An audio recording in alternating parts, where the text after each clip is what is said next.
why are some people or some kids or some individuals are so good with their memory and they remember everything versus some individuals are not? So, there are things where people talk about eidetic memory or photographic memory, where you actually look at a page and now you remember it and the next day you just remember the page. Some of it is training. Some of it is inherent capabilities also. Like, for example, someone is a really good dancer versus not. Someone's really good at having hand-eye coordination and that's why they can play. So there will be some inherent differences, but a lot of it is once you discover a talent, you tend to hone it. When you're good at something and you realize, this is actually a positive reward for me because I feel good at it. It's a self-perpetuating thing. The minute you find something you're good at and it gives you a sense of pleasure and a sense of reward that you have done well at it, you tend to go and repeat it. So are you telling me that if there is a kid, in a family, and let's say two kids who have exactly same identical biology and brain, right. Two kids, one kid, you tell that kid again, you're dumb, you can't remember everything again and again every day for a year. And one kid, you keep telling every day that you're intelligent, you remember everything. You're such a brilliant kid, you have sharp memory and you remember everything. Regardless of what they do, if you keep telling them, you think the one you're telling nice things will end up becoming better at memory than versus not? 101%. There's no doubt about it. Because so the stress associated with continuously being negated and continuously being told you're incapable has a clear impact. I'm not saying it will be black or white, but there's no question that if you started with two individuals with identical capability and then the environment pushed one to have positive reinforcement and the other to have continuous negative reinforcement, there's no doubt that you will drive a differential. And can they do that in adults as well?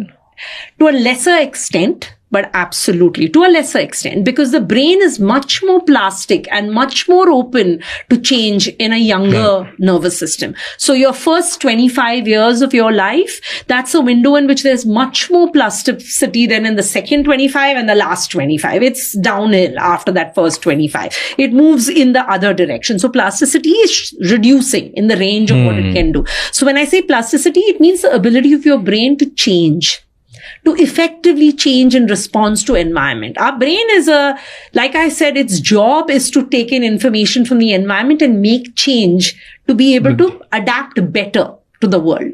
That's what it does. Very, very interesting. But tell me how, coming to high achievers, and this is the most fascinating thing which I love doing, right? So I observe a lot of athletes.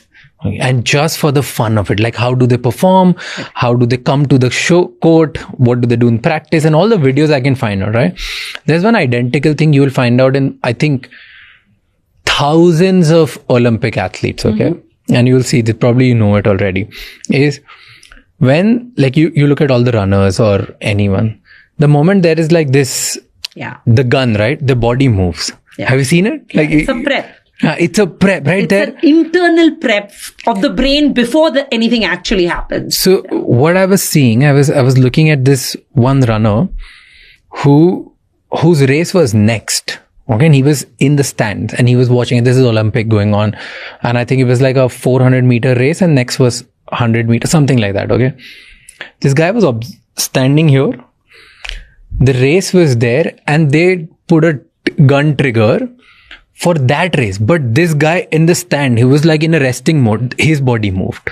Totally understand. And like just his body took a reaction. So why did that? Like what is going on? How has it become muscle memory that a gunshot, which will probably scare some people or make them nervous or make them prep, this guy just can't think of anything and just moving like this? That's because that entire sequence has probably been practiced in his mind over and over and over again.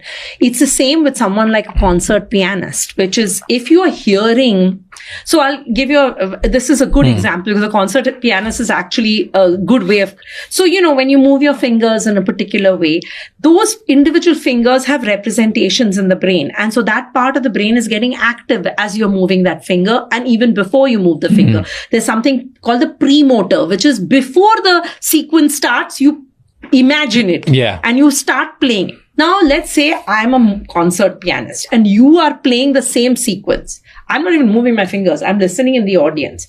I'm playing out the whole sequence in my premotor cortex because I know how the sequence will be played. I have practiced it so much that you're playing the music. Even before you hit the key, will activate my brain to start producing the exact same sequence. And this is something called mirror neurons. We have the capability of imagining another's actions. And before they perform the action, we predict what they're going to do. So this is the prediction system that we have, which is rather unique and special to primates. So primates tend to have this mirror neuron system really developed where we actually predict the other's action, which helps you, right? It's a shortcut. Let's say you and I are sitting.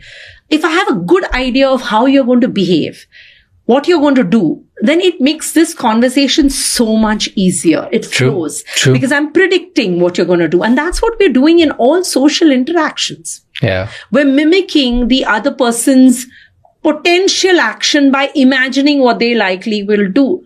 And we tend to do this better with those whom we understand better. So you're Indian, I'm Indian. We have a common shared vocabulary of an understanding of our country, our culture. So it's an ease. Let's say you stick me with someone from like Indonesia and they don't speak English or they don't speak Hindi or they don't speak whatever common language. We will struggle initially because our ability to predict the other person's actions has gone because cultural context has moved away. This is why we find it easier to hang out with our own. The problem with that is it also comes with a negative of that, which is that we have an implicit bias to preferring people who sound like us, look like us, behave like us, and we find it harder to deal with individuals who don't sound at all like us, who behave very differently from us, and that sometimes can create a bias.